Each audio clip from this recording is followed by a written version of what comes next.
Hi, welcome to another IELTS video. In this video, we are looking at the speaking exam, and we're going to go over all sections of the exam and talk about phrases that you can use in each section to deliver your responses to the examiner's questions. If you find this video helpful, come join us at IELTSNetwork.com, where you can meet other speaking partners and post MP3s of your own speaking. And visit my blog at IELTSSpeakingblog.com. When preparing for IELTS speaking, the first thing you should do is familiarize yourself with what is expected of you in the different parts of the exam. So, as you know, there are three official parts. Part 1, which is made up of scripted questions. Part 2, which is the cue card part that you will respond to as a monologue. And Part 3, which involves unscripted questions that are asked to you by your examiner. It's more of a discussion back and forth. Unofficially, there's a fourth part, which is the initial greeting when you meet your examiner. So the exam truly begins then. This portion is recorded, which is something you should know, and your examiner will be actively listening for any challenges you have when conducting this preliminary part. So for this section, keep your responses to the examiner's question very short and very to the point. You are not expected to elaborate on any of these responses. So examiners all over the world ask the same 4 questions when the IELTS candidate comes into the room. The first question is for your full name. And here you should just state your native name from in your native language. So here we have Edek Zandroznia. Now the second question, the examiner will ask you what you would like to be called. So Edek has an English name. His name is Edward, and he says, "Please call me Edward." Then the third question, the examiner will ask you where you're from, and the proper response to this would be, "I am from Słupsk, Poland." And there's no need to elaborate on that at all. And then the fourth is the examiner will ask you for your identification. Okay, and then so a simple "here you go" or "here it is" would work fine. Okay, so deliver these with confidence, and then you're all ready to get into part 1. So as I was mentioning, part 1 is scripted. All of the questions that you will be asked are written ahead of time.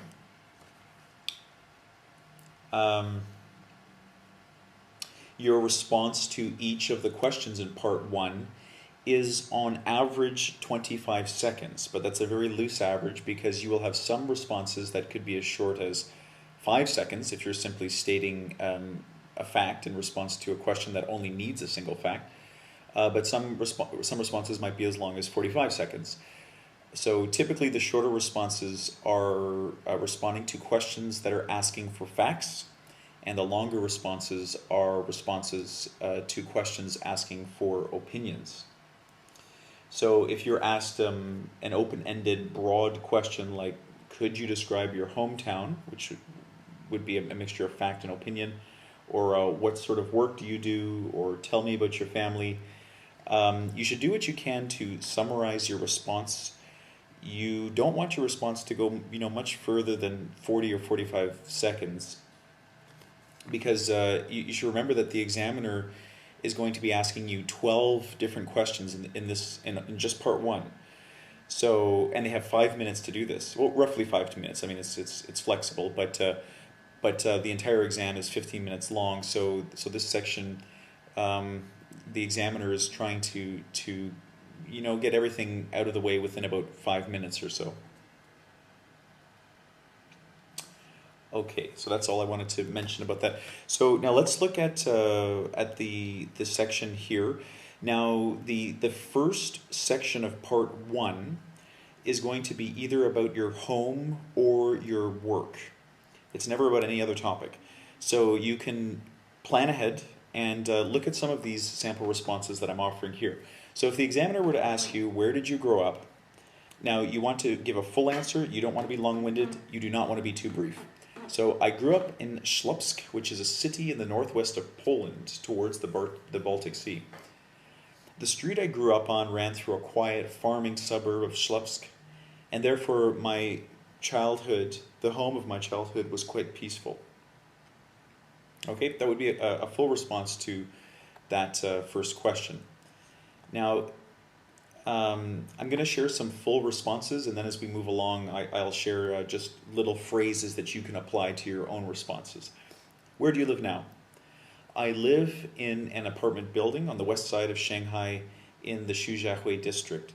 Now, if you were just to answer, I live in an apartment building, that would, that doesn't answer the question really. The examiner's asking specifically, I mean, what section of the city, what city are you in? Where do you live? So this would be considered a full response. Okay, if the question was something like, what sort of city is Śląsk? Now this is asking you for opinion and perhaps some fact. So there may be a bit of guessing in your response. And when I say guessing, I mean if you were trying to come up with, say, the population. So for example, if someone asked me what's the population of Ottawa, the city I come from, well, I don't actually know the exact figure. I would guess it's say perhaps around 1.5 million people. And I would use language like that to show that I'm not completely certain. So down here in the second example, I use, well, I believe, and then if we're talking about population, the population of Śląsk must be reaching 80,000 or something like that. Now, a good way to start the response is something like this. Śląsk is known for, and then, whatever that thing is. I mean, if it is a fishing community, I'm not entirely sure, but is known for its fishing industry, and thus it has a very large harbor. And the harbor is quite large when compared to the overall size of the city.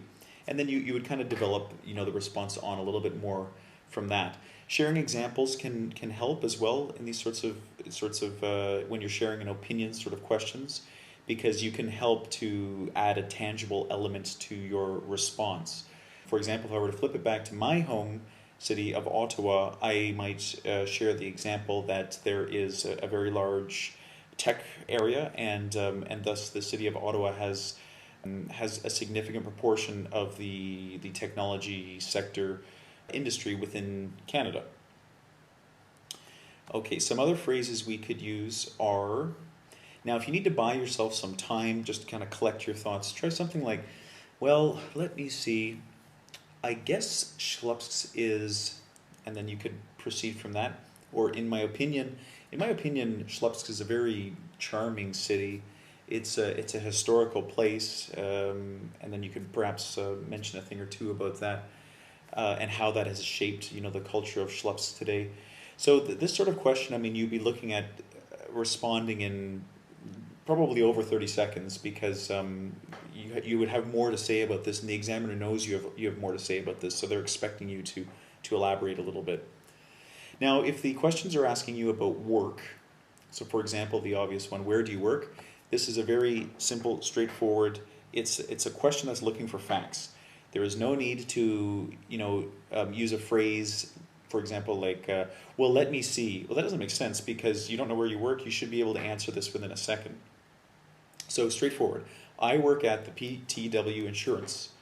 Let's just change this. I work at PTW Insurance Brokers on Jasper Street in the financial district of London. Okay? And this is very straightforward. It's very to the point. It doesn't actually ask you really what do you do, so you don't want to elaborate in that direction. You're just giving the examiner the particular information they're looking for. Now, a typical follow-up question is, what does your job entail? Now, sometimes students get into this embarrassing situation where they start elaborating too much in the first question, and then the examiner has to ask them a question that they've kind of already started to answer. So you want to be sure that you're providing the examiner with exactly the information they're looking for. So here we have, what does your job entail, or perhaps what do you do at PTW? And a response to something like, stating your title. So I am a senior financial consultant, and then elaborating from that and explaining, particularly what you do as a senior financial consultant. Thus, my job involves providing, and then going on from there. So, for example, potential investors with advice regarding where to invest their money. Okay, or we could continue by going on. So I spend most of my day visiting clients, talking with potential investors on the phone, maybe recruiting. You develop it. I mean, you're an expert on your own career, so there should be lots for you to say. Nice academic phrases to use are things like "I'm responsible for," and then you follow that with a noun or a gerund. So I'm responsible for looking after and then whatever part of your department, or I'm responsible for the paperwork that allows our company to do X, Y, and Z. Another nice academic phrase would be "my main duty is," and again you would follow this with a verb. So my main duty is consulting with potential investors. My main duty is following up with our sales team, developing, and then you develop your idea this way. Okay, now we get to something that's a bit more opinion-based. Do you like your job? And now we want to sound academic here, so we should try to use words, for example, like rewarding, fulfilling. These are good positive ways to talk about something in life. Yes, my job is very rewarding or very fulfilling. I would say there are two main reasons I enjoy my work. Now, another little tip that I'll share is that often you look like a very logical individual and a person capable of planning a response on the fly when you number your reasons for the response before actually delivering those reasons. So if you say, yes, my job is very fulfilling, I would say there are two main reasons I enjoy my work. Okay, and sometimes you can actually even say there are two main reasons. As you're saying that, you develop the two reasons in your head. And this is a way to impress your examiner. It looks like you're a logical person and that you're capable of these sorts of logical progressions in your speaking. Firstly, it gives me the opportunity to meet with lots of interesting people. Interesting, you could substitute that for dynamic, you could substitute that for creative, you could substitute that for many words. And secondly, it allows me to travel on occasion, which is something I find breaks up the office routine nicely. And then you might, elaborate on from that. Or do you like your job? I do. I work with some impressive people in my department. They keep our workplace stimulating, inspiring, whatever. And I find this has a positive effect on my work. Okay, so using this sort of academic language, developing your ideas, keeping the ideas linked together. And so this sort of response, again, this is an opinion. So your examiner would expect you to elaborate a little bit. So maybe 6 sentences about why you like your job. Organized, to the point, but a very full answer.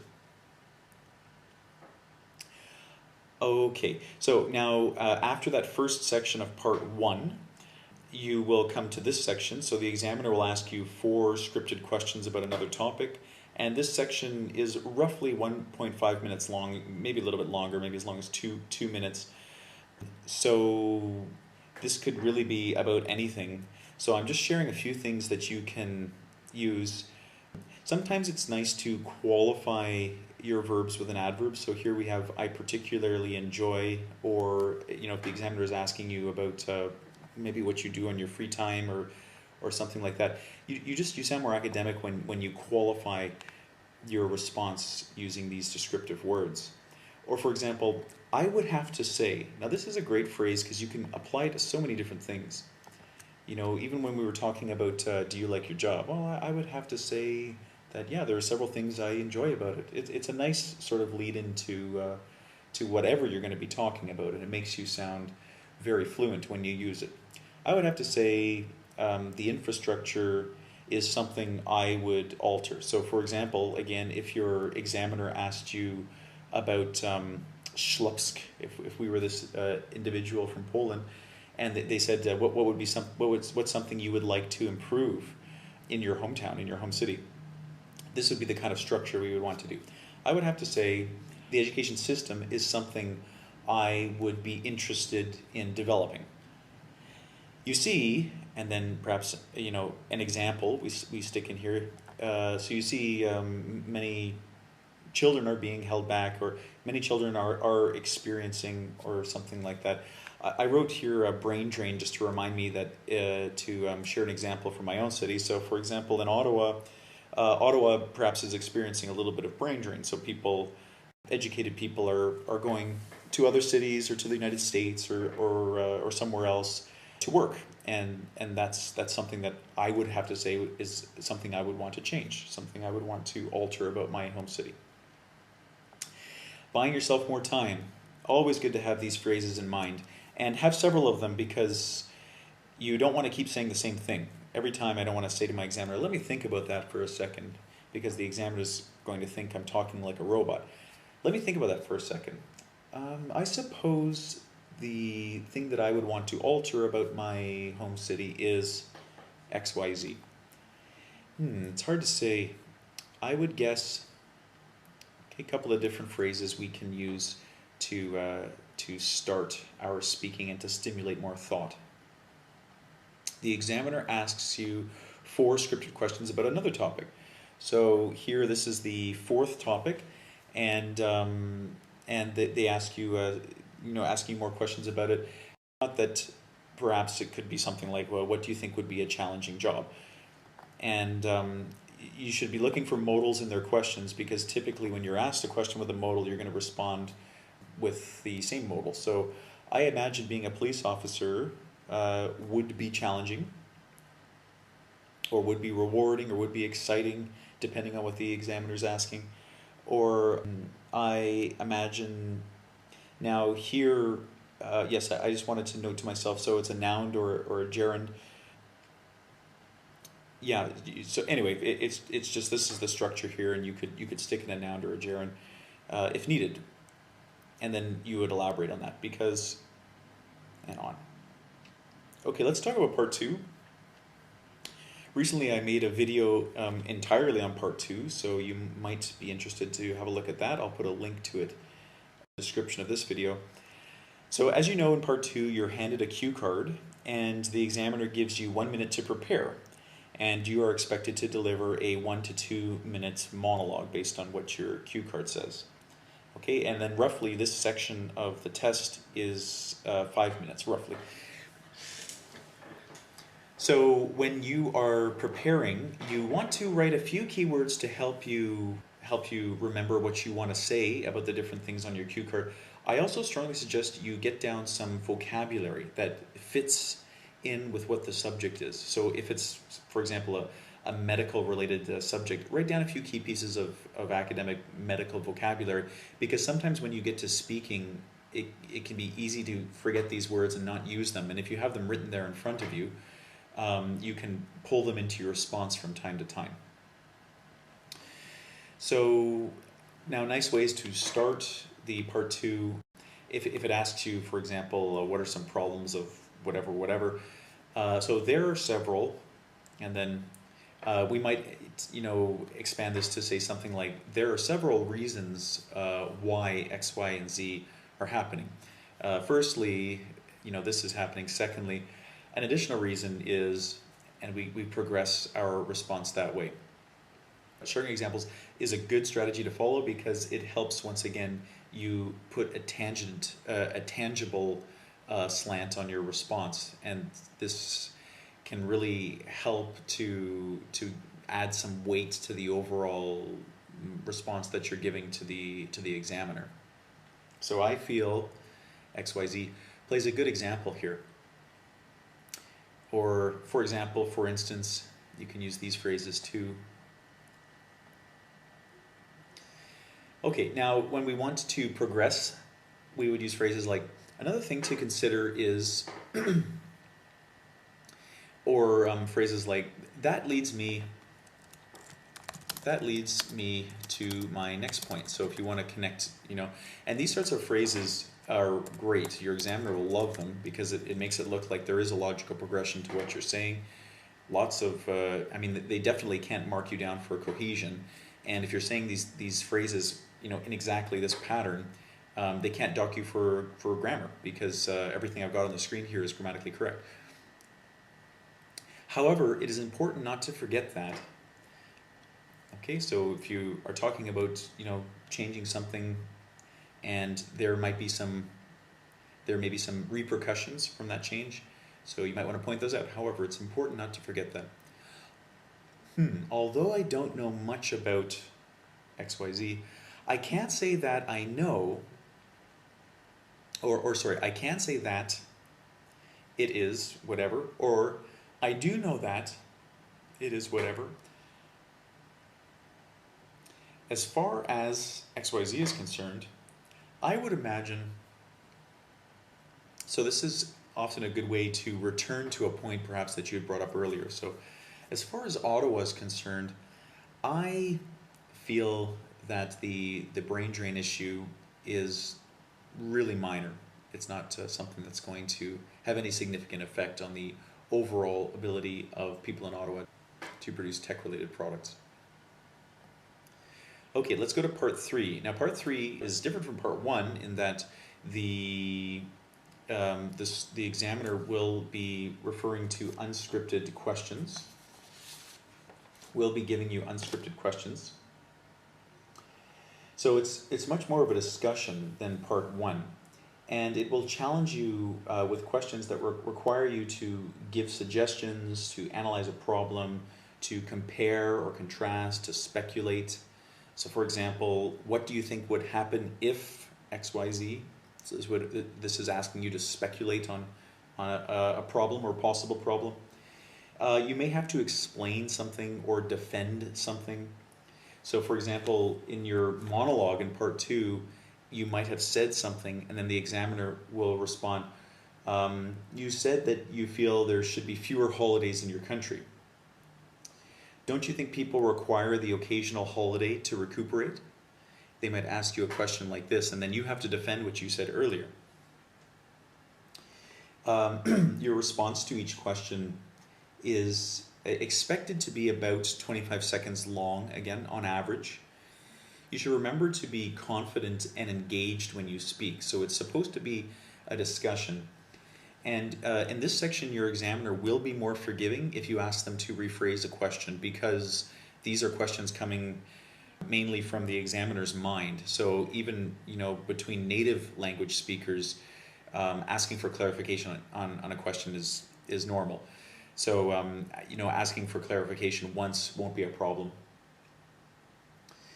Okay, let's look at some possible responses.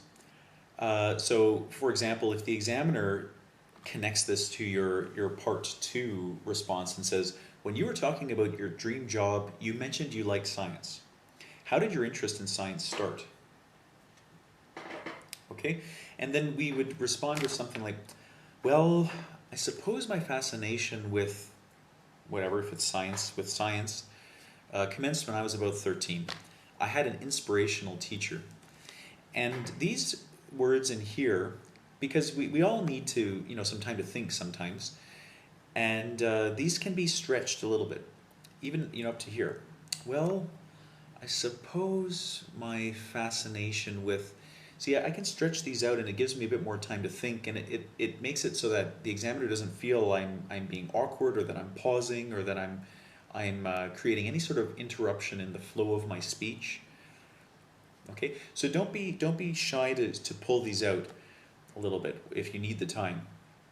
How about here? Well, I guess it can be traced back to, now again, I'm drawing this out, or I could even change this to could, maybe sound a little bit better. I guess it could be traced back to an inspirational teacher I had 20 years ago. This person was very, see, when I draw my language out like that, you can't do it for the entire sentence, but just at the beginning, it helps to give you a bit of extra time to think and organize your thoughts. Honestly, I don't remember quite how I became fascinated with science. But I do remember several influential forces that likely played a part. The first was, I like the word several because it's a good way to set up a response that's going to have parts to it.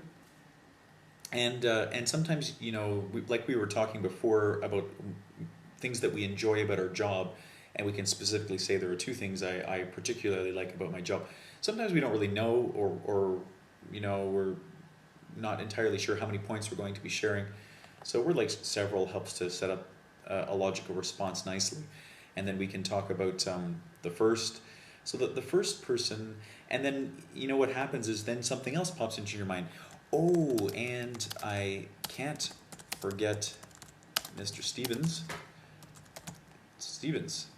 He was a neighbor I had that made an impression upon me as a child. So, just elaborating a bit further on how we became interested in science, or whatever the question is. Okay. The examiner asks you 4 unscripted questions loosely related to the topic of part 2. So now we're getting 4 new questions, and these will also be related to the topics that have come before, but they're starting to branch out a little bit more. So, for example, how important do you think it is for people training to work in the sciences to understudy other scientists?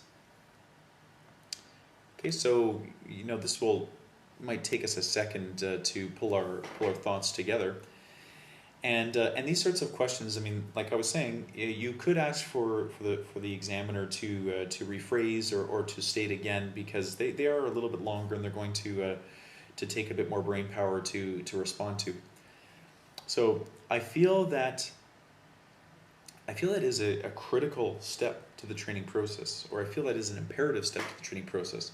Or I feel that is an unimportant step to the training process. That is a mundane step. That is an unneeded step to the training process. Okay, lots of different ways to qualify our answers. Scientists, or whatever, XYZ, need to experience the process of diagnosing patients firsthand. And then you could go on. So, for example, if they didn't have this as part of their training, they might not know what to do in the situation when it happens.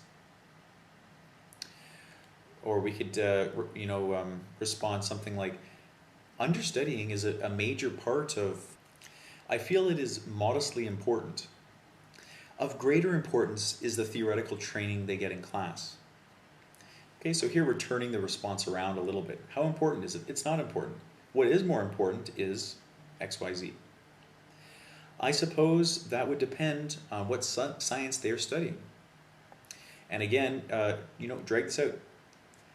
Well, I suppose that would depend on what science they're studying. I mean, if they are planning to become medical practitioners, then yes, it is important. Then yes, it is important. But otherwise, right? And then we could continue on like that. So as you can see, there are certain phrases that you can use to be properly prepared for whatever situation comes up in your exam. So I hope you're able to include some of these short phrases in your own responses. Now, if you're listening to this and you don't have access to a speaking partner, I think A1 is you need to get yourself in touch with somebody on Skype, and you need to start practicing, coming up with your own. So with your partner, you can write your own sample IELTS questions, and just practice back and forth. And you should be practicing an hour at least every day. Practice your speaking, practice responding to these responses that are 5 seconds long, responses that are a minute long. You should be practicing all types, and try to pinpoint when you're going to be required to share facts, when you're going to be required to share opinions, and maybe support your opinions with facts. All of this is very important. So as I pointed out at the beginning of the video, you should come join us at IELTSNetwork.com. And you can find speaking partners there. You can post your speaking for me to listen to, for other students to listen to, and provide provide feedback. You can provide feedback to other students. I think it's a great tool that is available to you, so I hope that you will come and use it. Thank you very much for listening, and have a nice evening.